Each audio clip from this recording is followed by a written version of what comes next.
रहस्यमयी नागलोक का शिव मंदिर।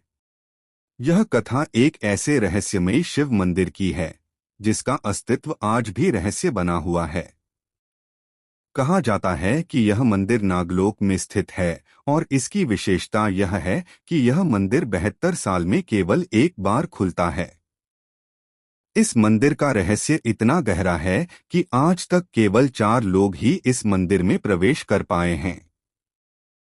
इन चारों व्यक्तियों ने मंदिर का रास्ता खोजने का प्रयास किया, लेकिन उनका मानसिक संतुलन बिगड़ गया और वे पागल हो गए। किसी ने भी मंदिर तक पहुंचने का सही मार्ग नहीं पाया। मंदिर का संरक्षक शिवगण। यह मंदिर भगवान शिव का है और उसकी रक्षा शिव के गण कर रहे हैं।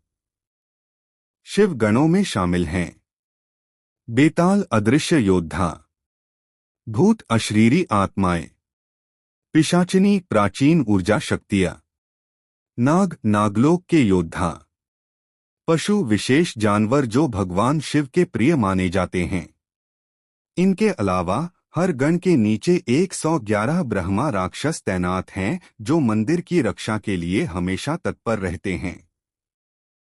ये ब्रह्मा राक्षस अत्यंत शक्तिशाली और अजेय माने जाते हैं। शिव ग्रंथ और भागीरथ की पुस्तक में उल्लेख। इस रहस्यमय मंदिर का उल्लेख शिव ग्रंथ और भागीरथ की पुस्तक में मिलता है। इन ग्रंथों के अनुसार यह मंदिर केवल उन्हीं को दर्शन देता है जो सच्चे मन से भगवान शिव की भक्ति में लीन रहते हैं। लेकिन यदि कोई स्वार्थ या लोभ से इसे खोजने की कोशिश करता है तो उसे भयंकर परिणाम भुगतने पड़ते हैं। मंदिर का उद्देश्य और महत्व।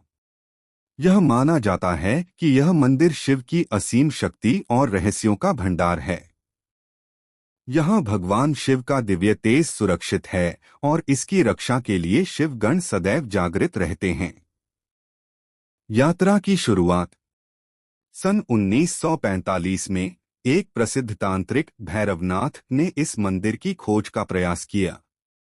उन्होंने शिव ग्रंथ और भागीरथ की पुस्तक में लिखे हुए संकेतों का अध्ययन किया।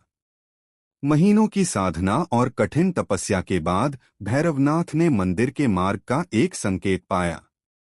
परंतु नागलोक का रास्ता इतना आसान नहीं था। भैरवनाथ ने कई भयावह स्थानों को पार किया, जंगल, गुफाएं और जलधाराएं। लेकिन हर बार उसे एक अदृश्य शक्ति रोकती।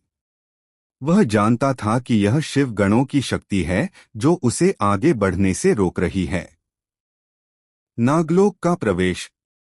अंततः कई वर्षों की खोज के बाद भैरवनाथ ने नागलोक का प्रवेश द्वार ढूंढ लिया। यह द्वार एक विशाल पर्वत के नीचे छिपा हुआ था। जैसे ही उसने मंत्रों का उच्चारण किया, द्वार धीरे धीरे खुला और उसे नागलोक का दर्शन हुआ। परंतु यह केवल उसकी यात्रा की शुरुआत थी। शिव गणों का सामना। जैसे ही भैरवनाथ ने मंदिर की ओर बढ़ने का प्रयास किया, उसे बेतालों, भूतों और पिशाचिनियों का सामना करना पड़ा। ये सभी उसे भ्रमित करने की कोशिश कर रहे थे। लेकिन भैरवनाथ की तंत्र विद्या इतनी शक्तिशाली थी कि वह उनसे बचता हुआ आगे बढ़ता गया। ब्रह्मा राक्षसों का कोप।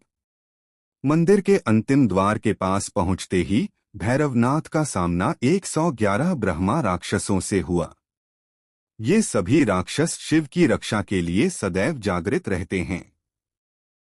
भैरवनाथ ने उन्हें प्रसन्न करने का प्रयास किया, लेकिन उसकी भक्ति में अहंकार और लोभ था। यह देखकर ब्रह्मा राक्षस क्रोधित हो गए। भैरवनाथ का अंत। उन ब्रह्मा राक्षसों ने भैरवनाथ को ऐसी सजा दी कि वह पागल हो गया। वह अपने होश खो बैठा और जीवन भर एक पागल के रूप में भटकता रहा। उसके बाद किसी ने भी उस मंदिर की खोज करने का साहस नहीं किया। आज का समय।